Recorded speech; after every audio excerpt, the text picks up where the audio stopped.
Hey everyone, Mucklick Douglas Bartholomew Reginald Esquire IV here, and this is a guide to the Lonely Tower Fractal in Guild Wars 2. Now let's get to the point. After zoning in, take the right hallway. Dash, dodge, dip, duck, dive, and weave your way through the gross puddles, get to the end of the hall, and you will find a room with malfunctioning air filters. Have one person activate a filter and play Bop It in the same manner as you did to open chests around Soto. The rest of the party defend the gamer from enemies while they do this. After doing this process at all 4 consoles in the room, the air filters turn on and clean out the hallway.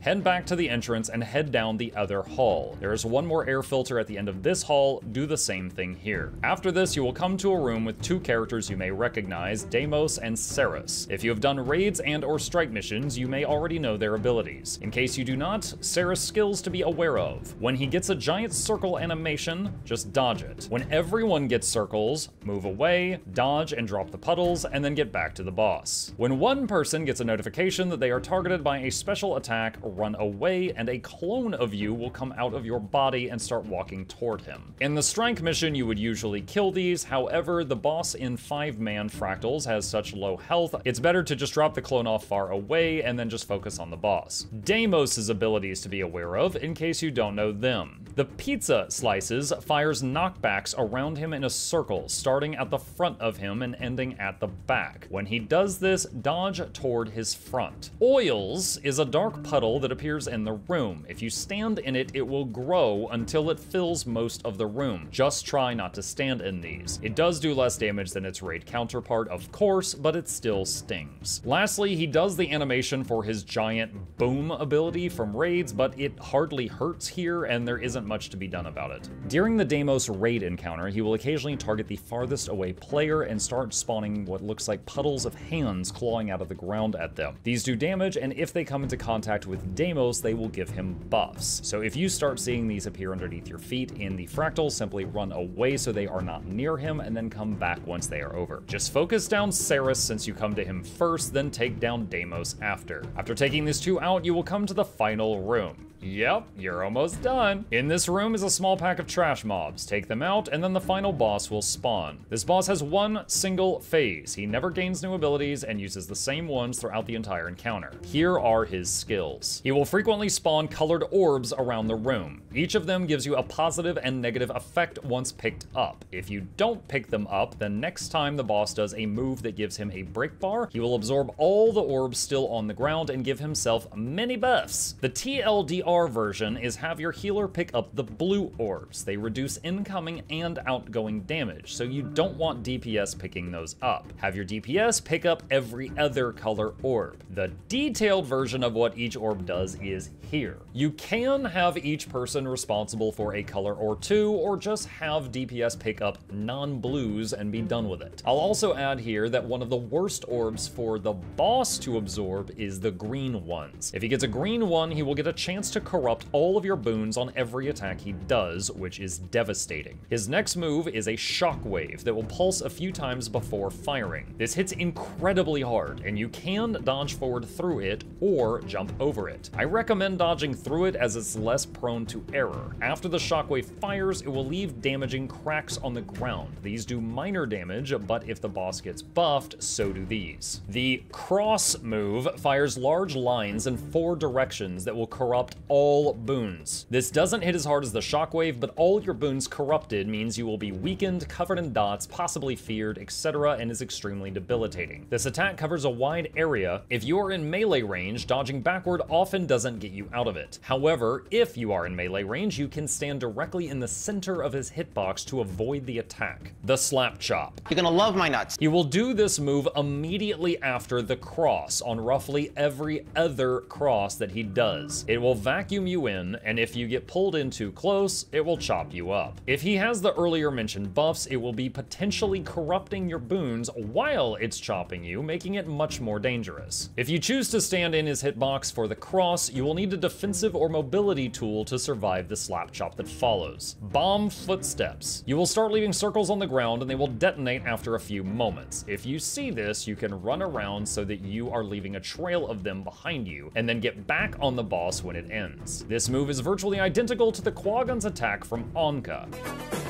No. Not that Anka. The one in Jade Junkyard. He sometimes makes red circles everywhere that do minor damaging conditions. These and the earlier mentioned cracks on the ground are both very minor damage compared to everything else in the fight, and can be run through if you have to do so to get something else done, such as grabbing orbs. However, if he gets buffed, so do these, so they have the potential to become more threatening if the fight is going poorly. The Hungry Hippo phase. He will pull in all of the orbs that are still on the field. When he does this, he will gain buffs for each one. He will also start channeling a beam on a random party member that will begin removing their orb buffs each second. If they don't have orb buffs, it starts reducing their raw stats each second until they die. When you interrupt the boss, this attack stops and he loses some stacks of each of the buffs he has. So if you're picking up most of the orbs and interrupting this well, you will keep his buffs from getting out of hand. If you lose raw stats and are half the man you once were, don't worry. Most men over the age of don't worry, picking up more orbs will fix you right up. Special notes. At the start of the fight, the cross attack is the main source of boon corruption. If he gets some buffs, all of his attacks can corrupt boons. From that moment, it gets far more difficult, especially if you are a class that provides some stability to yourself. Example, I made the mistake of attempting this fight as an untamed with maces, and every time they proc nature's strength giving me stability, he would inevitably corrupt it into fear and send me running screaming away. Ranged DPS will often have an easier time with this fight due to all of the time spent running around avoiding mechanics and picking up orbs. Conditioned DPS will enjoy this fight due to the fact that it is one phase and never goes invulnerable and loses conditioned buildup. However, as someone who did this as a power melee DPS, it is entirely possible, but you really need to master dodging through the shockwaves, standing in the dead zones of the crosses, and having a defensive tool available for the slap chop, such as blocks, invulnerabilities, or a mobility skill to just get out of it. If you can do these things, you can bring any build you want as long as it is viable in some fashion. If you enjoyed this video, please consider leaving a like for the YouTube algorithm, comment if you have any questions or if you know any tricks and tips that I didn't share, and subscribe to the channel if you want to see more content. Another massive thank you to the supporters on Patreon and Twitch who keep this channel alive. If you're interested in becoming one and getting more videos and perks, there's a link to that in the description. Happy running.